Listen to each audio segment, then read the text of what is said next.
Hello mga kaganang buhay! Dumating na po ulit ang isang truck natin na binili po ni Bro Nalon, ni Bro Winnie po, at hindi po ako nakasama nila doon sa pagbili sa stockyard. So dito, ganito po ang ginagawa namin pag oras na ng biyahe. Wala po kaming kumpay na ipakain sa ating mga baka dahil po medyo naubos na talaga, tag-init na po mga kaganang buhay. Feeds. Feeds na lang po. Ang sabi ko po, ang gawin nila sa feed, basain lang, tapos ipakain sa baka. Pero dahil nga po, pagod ang baka, ayaw kumain. Kaya kailangan po talagang ibaso na lang. Ayan, ang ginagawa po ng ating cowboy, binabaso po mga kaganang buhay para kahit papano po, may laman ang kanilang tiyan. Excited na ba kayong malaman yung resulta mga kaganang buhay ng katay nung nakaraan na binili po namin ni Master Joel? So, bigyan ko po kayo ng update doon mga kaganang buhay.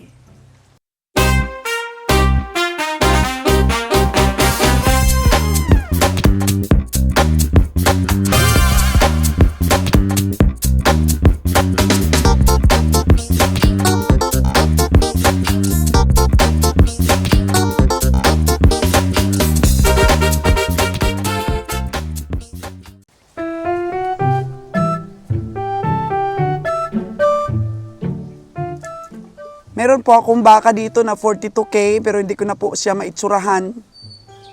Yan, kung makikita po ninyo, ang mga baga po namin nabibili sa Negros, talaga pong Tagalugin. Yan, na-upgrade na rin po ng kunti pero Tagalugin pa rin po siya. Ang ganda naman oh. Okay naman po nung katawan. So okay na? Busog na yan? O busog na po siya sa painom mga kaganang buhay. Ayun, may nilagay doon si Michael. Ang karga po natin ngayon ay 50. 50 pong mga baka. So, tingnan muna natin sila mga kaganang buhay, yung iba. Kasi pag dating namin ni Ron, medyo hapis na hapis po yung katawan nila. Ito, tapos na pong painumin, medyo na-presko na po siya. Yan. Kahit wala pong kumpay mga kaganang buhay, kung meron po tayong cattle feeds, ay okay. So ipupuro po natin silang cattle feeds sa susunod po na biyahe. Kasi bumili na po ako ng 70 cabans. Mas makamura pa po tayo, hindi na po tayo mag-mix-mix po ng mga feeds ng baboy, tapos hagmas, pellets. Hindi na po tayo mag-mix noon dahil mas mura po yung sa ano talaga, sa cattle feeds. Maganda po yung formulation, intended po talaga sa baka. Ito yung iba na nabili. Ayan o, ito napainom na ito kaya medyo gumanda na ang kanilang tindig. So dito banda, napainom na. Ayan. Ito yung dala ni Michael hindi pa daw yan napainom, Mike. O ito, matsura po ito, mga kaganang buhay. Ganda po ng katawan niya, Matsura po yan, pero hindi nag-lose weight, sulit pa rin po ang katawan. Ito, medyo mga medium sizes lang talaga. Hindi nakasama si Kabiyang Winnie, mga kaganang buhay, dahil nagkasakit po yung anak niya. Kay Winnie ba ito? Ayan, kay Winnie itong mga 42,000 ito. Ito pong brown 42,000. Galing po kay Winnie sa bundok. Sabi po ng ating isang cowboy. Bugkos po ang katawan. Pero nakikita nyo ba? Bakang Tagalog po talaga mga kaganang buhay. Usually po, dito sa Negros, na-upgrade ng konti. Pero kapag, halimbawa, yung ina niya may lahi. Tapos, umanak, yung tatay ay ganito rin, o native, kahit may lahi pa po yung inahin, sa ilang anak niya, native pa rin po ang kalalabasan. Mas maganda po talaga na bull mo ay may lahi. Diba? Kaya nga yung mga farmers po natin gustong mag-breed, kahit nasa 120K po ang bull ng Subel, ay talagang bumibili sila para po mapanatili ang lahi. At yung mga babae rin po silang in-order sa amin, mga kagandang buhay.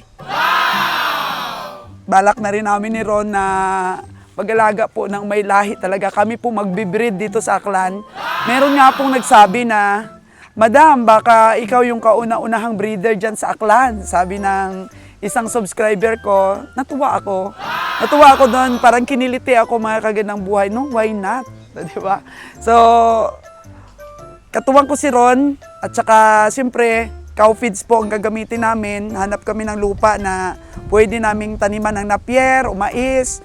Subukan natin lahat yan. Meron tayong tinatawag na shredder machine.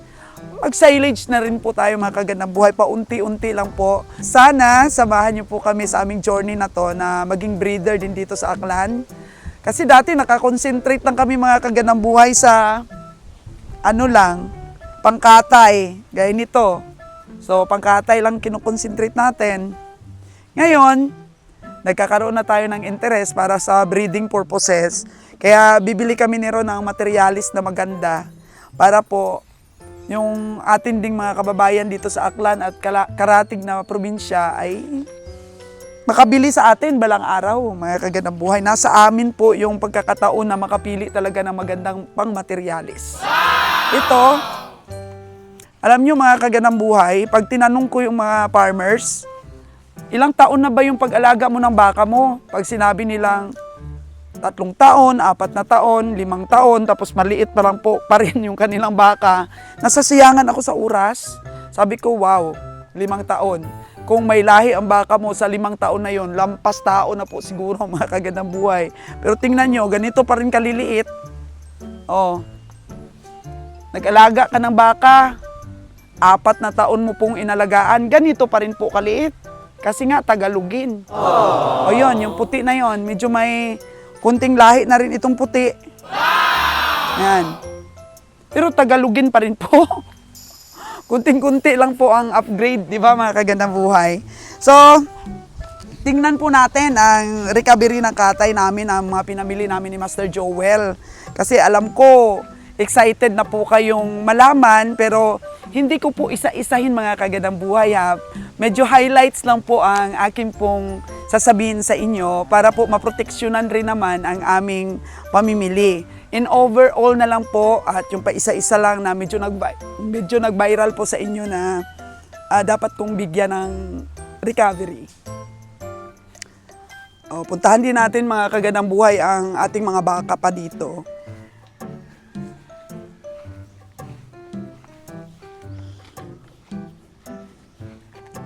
Yung pag-farm tour ko, may nakita po ako mga guray-guray na ganyan, oh.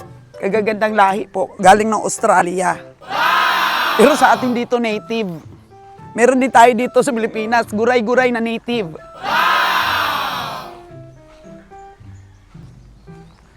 Napansin ko po, mga kagandang buhay, nabili ni Winnie. Ayan. Medyo pag sa bundok po, yung tiyan po, talagang bugkos. Hindi po lawlaw ang tiyan. Ganito pong mga baka, mga kagandang buhay, yung binili ko na yon sa La Libertad. Pagka lawlaw ang tiyan, adjust ka talaga sa kilo nito, mga kagandang buhay. Napag-aralan ko po. Pagka ganito po kalaki, tingnan nyo, ang tiyan malaki. Kaya dapat adjust ka po sa estimate. Unlike po dito, tingnan nyo po, mas mabigat po itong ganitong baka. Tingnan mo yung tiyan niya. Maliit lang tiyan niya. Yan po tinatawag na bugkos po, mga kagandang buhay. Mabigat po na baka. Ito mabigat rin, pero siyempre, yung tiyan niya, bigyan mo ng allowance.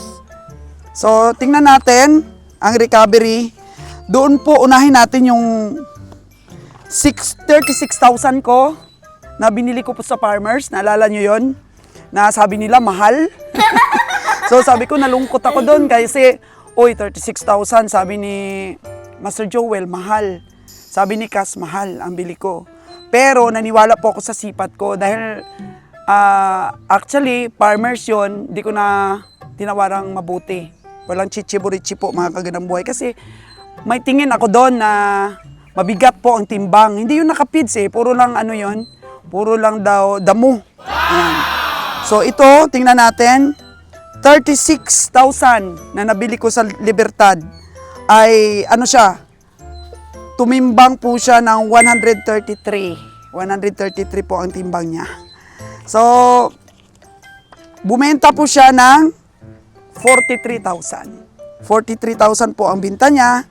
And then, 6,560 po ang kanya binta.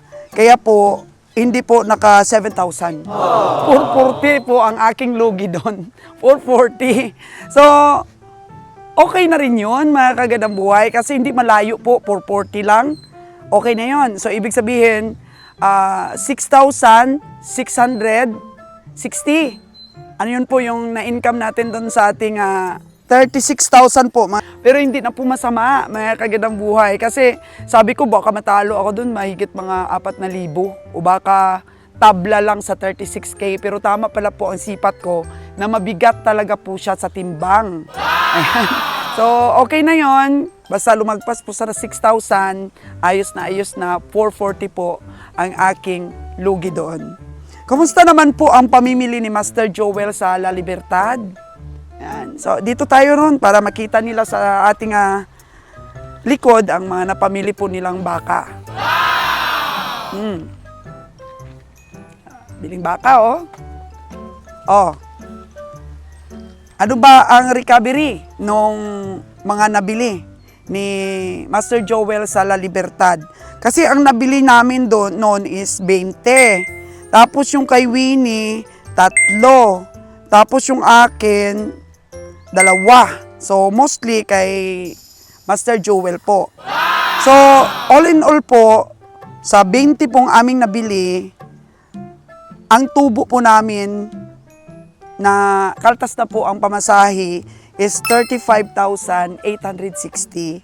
Tapos ang lugi po namin doon, may mga baka po kami nabili na hindi nakapamasahe, ay 20,320. At ang malinis po namin na kita doon na hindi nakasama yung pamasahe, nakaltas na sa 20 heads is 15,540. O diba?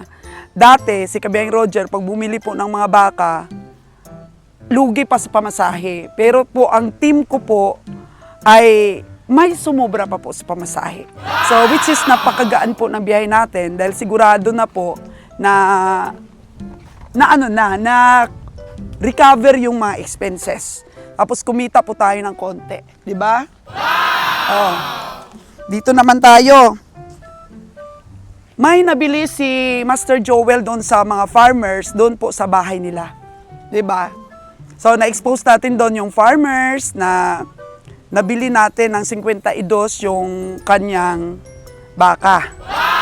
Nung una pong deal yun, kay Master Joel is 50,000 niya binibenta. Pero matagal na pick up ni Master Joel. Kaya nakaubos daw po ng feeds na isang sako ulit. Kaya yung feeds na yun na binili nila, pinatong sa baka kaya naging 52. At pumayag na rin po ako. Ano ba ang resulta nun? So, ang resulta nun, mga kagandang buhay, tumubo pa rin po. So, nakapamasahe na at may sumubra po na 1,160. So, natutuwa po tayo, mga kagandang buhay, kasi direkta na po natin binili sa farmer. Ibig sabihin po, tumubo po talaga sila at tumubo din po kami. So, very good po, mga kagandang buhay.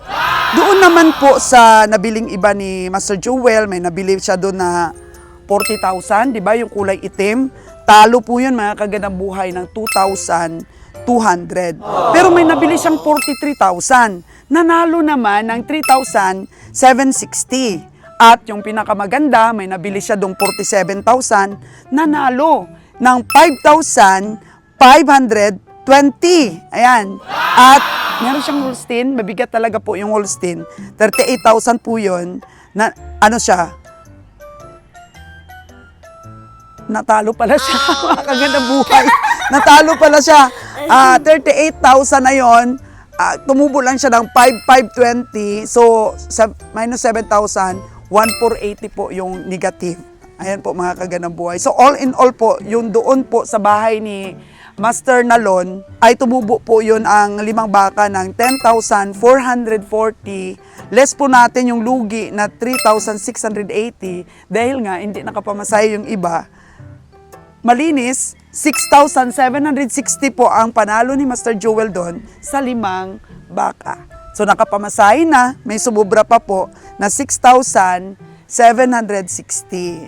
So kamusta naman po yung tinatawag nating, marami nagsabi kay Kabiyang or kay Master Joel na ingatan ang pamimili doon sa La Libertad. May natalo din siya po, pero may nanalo. So, maganda ang pagkakabili ni Master Joel doon. Pero malaki po ang porsyento na kung hindi po yun natawaran ng maganda ni Master Joel, ay talo talaga doon sa La Libertad. Alam nyo ba yung nabili ko na, meron ako nabili noon sa farmers ng 52,800. So, ang naging recovery lamang noon mga kaganang buhay is 4,340. Doon po sa nabili ko, nalugi na naman ako ng 2,660. Kay Winnie, kamusta naman kay Winnie? Doon sa La Libertad. May nabili kasi si Winnie na 41,000, 48,000, tapos may nabili pa siya ditong 38,000. Natalo yung 41,000 niya ng 1,600, pero nanalo yung 48,000 niya ng 5,000 plus. Tapos, ang isa pa niya, 38,000, nanalo po ng 1,400. O, di ba? Natalo siya ng 1,600, pero lamang po yung panalo dun sa tatlo niya baka. Kaya, naisip ko, tinitingnan ko si Winnie, sinusureball niya po talaga. Kaya minsan po sa mga vlogs namin, binibiro ko siya. Sabi ko, ay, Kabiyang Winnie, nako, wala kang nabili. Tawad lang daw siya ng tawad. Pero hindi daw po binibigay doon sa kanyang tawad. Kaya sabi niya, mas mabuti pa pong wala siyang mabili kaysa malugi lang naman, mga kagandang buhay. Dito naman po sa Bantulinaw, mga kagandang buhay. Alam niyo yung Bantulinaw? Sa nabili naming 7, mga kagandang buhay, natalo po 1, 2, 3, 4, 5. Natalo po yung 5. Oh no! 2 lang po nanalo sa Bantulinaw, which is po yung Bantulinaw, ine-expect po talaga namin na mabibigat ang mga baka doon. Di ba? Inano pa ako, scam pa ako doon ng mga ahinti talaga na, oh, no! Yung mga ahinti sinubukan po ako at marami pong nanood nun. So sige, dito po tayo sa 54,500 po na nabili ko. Yung pinakahuli na ba na nabili ko. Magkano ba ang recovery nun? Abay, nalugi talaga ako doon mga kagandang buhay. Kaya po si Mastira, nakasama namin, nasabi mahal ang baka na hindi gusto niyang pabilin kay Master Joel, tama po talaga ang kutob niya na mahal talaga yun kahit na mag 54,500 na siya. Kung 56 yun nakuha po ng ibang komprador, talagang talo. Ako nga, 54,500 ay buminta lamang pa siya ng 57,600.